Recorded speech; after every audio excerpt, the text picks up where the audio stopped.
लेकिन सवाल यहाँ ये है हाँ। कि खान सर को के बारे में क्या कहा जा रहा है, हमारी गिज मीडिया क्या कह रही है?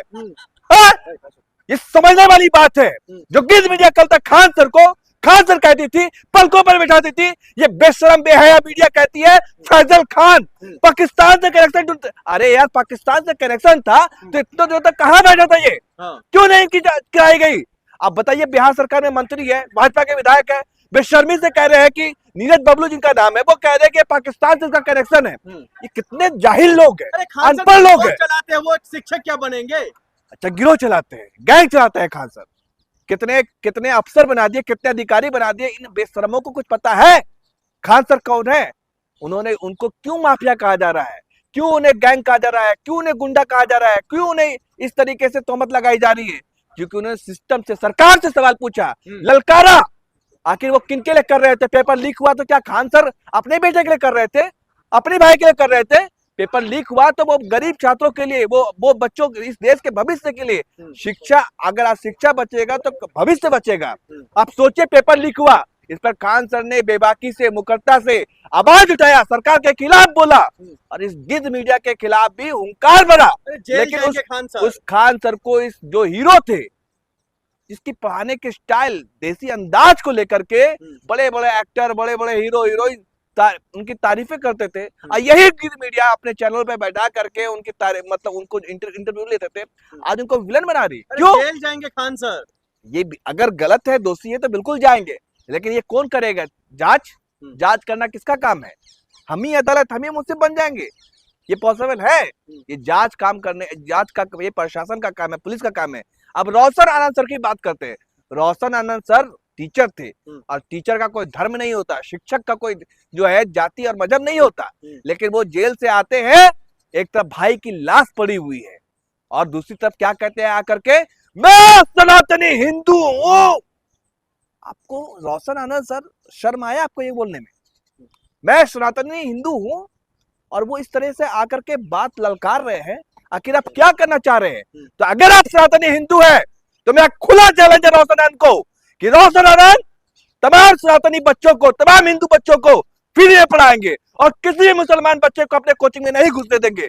है चुनौती, ये चुनौती देता हूं मैं रोशन आनंद को, कि जो इस तरीके से पर्सनल लड़ाई को, पर्सनल झगड़े को धर्म युद्ध में बदलना चाहते हैं। और आप यहां, आपको खेल समझना है। जो गठजोड़ था मुस्लिम प्लस यादव का, M22 समीकरण जिसको कहा जाता था बिहार में आरजेडी के पास, उस समीकरण को, M22 समीकरण को कैसे तोड़ रही है भाजपा, ये समझने का खेल है। एक तरफ खान सर, मुसलमान बना दिया गया खान सर को, और दूसरी तरफ रोशन आनंद को यादव बना दिया गया। तो ये M22 समीकरण को तोड़ने का खेल खेला जा रहा है। तो ये जो भाजपा जो चाहती थी, जो बरसों पुराना गठजोड़ था, जो फेविकोल के साथ चिपका हुआ था, उसको उखाड़ने का काम किया है। अगर लालू यादव होते तो अब तक समेट दिए होते मामले को, दोनों टीचर को पास बैठा दिए होते। और लेकिन आज तेजस्वी यादव है, और सोचिए उनके बड़े पुत्र लालू यादव के तेज प्रताप विधायक हार गए हैं, अगली बार मुखिया बनने लायक नहीं है, इनकी बीवी भाग गई। सोचिए, तेज प्रताप यादव की छोड़ करके घर से खाली हो गए, घर से भगा दिया। अब ये आए खान सर को चुनौती देने के लिए। अरे खान सर एक गरीब, खान सर एक गरीब घर से आए थे। उन्होंने अपनी काबिलियत के दम पर इतना बड़ा साम्राज्य खड़ा किया, नेम फेम बनाया। तुम्हें क्या है? बाप के दम पर, बपौती के दम पर तेज प्रताप यादव क्या है? अपने बाप के दम पर ही तो है। और आज नौबत देखिए कि एक विधायकी का चुनाव हार गए, बीबी छोड़ के भाग गई, घर से निकाल दिया गया इनको। आज इसमें नौजवानों के साथ जो अन्याय किया गया, छात्रों के परिवार के साथ जो अन्याय किया गया, इसको लेकर के नेता प्रतिपक्ष श्री राहुल गांधी जी पूरी तरह से सतर्क हैं, और पटना, कलकत्ता, दिल्ली का भी व्यापक दौरा करेंगे। और आज इसी को लेकर के कोटा का दौरा उन्होंने किया है, जागरूकता के लिए, कि जो सरकार छात्र हितों के प्रति जागरूक नहीं है, हर जगह परीक्षाओं में लीक हो रहा है। और 2014 से जब से इनकी सरकार आई है, पूरी की पूरी सरकार छात्रों के भविष्य के साथ खिलवाड़ कर रही है। लेकिन सर सवाल ये है कि जब दोबारा रीनियुट हो रहा है तो हल्ला किस बात का? हल्ला इस बात का कि क्या यह सरकार गारंटी लेगी कि फिर नकल नहीं होगा, क्या ये गारंटी लेगी कि फिर परीक्षाओं में लीक नहीं होगा। आप बताइए कि जो सरकार की जिम्मेदारी है कि बार बार परीक्षाओं में लीक हो रहा है, सरकार लीक होने पर रोक नहीं पा रही है, और जिसकी पूरी जिम्मेदारी हिंदुस्तान के शिक्षा मंत्री का है। हिंदुस्तान की जनता ने, हिंदुस्तान के छात्रों ने, नौजवानों ने शिक्षा मंत्री के त्यागपत्र की पुरजोर मांग की। यह सरकार आखिर में क्यों शिक्षा मंत्री को बचा रही है? एयरफोर्स पेपर क्या है? भरोसा नहीं है? भरोसा, कोई भरोसा इस सरकार पर नहीं है।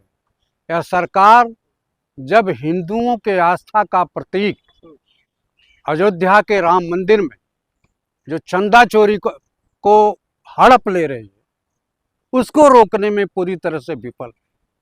तो छात्रों के हित, छात्रों के हक पर पूरी तरह से डांका डाला गया है। यह सरकार पूरी तरह से असफल है, पूरी तरह से विफल है।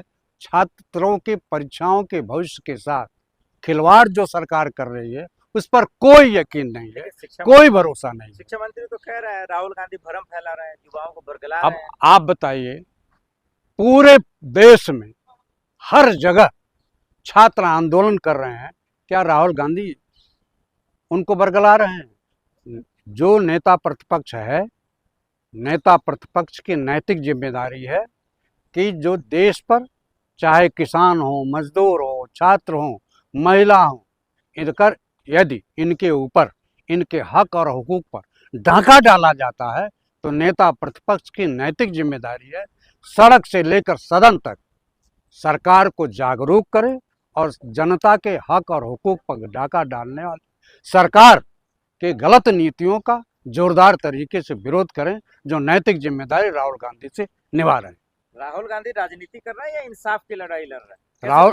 राहुल गांधी को आप चाहे जो कुछ भी कहो, वह इंसाफ की लड़ाई लड़ रहे हैं। राजनीति तो करेंगे ही।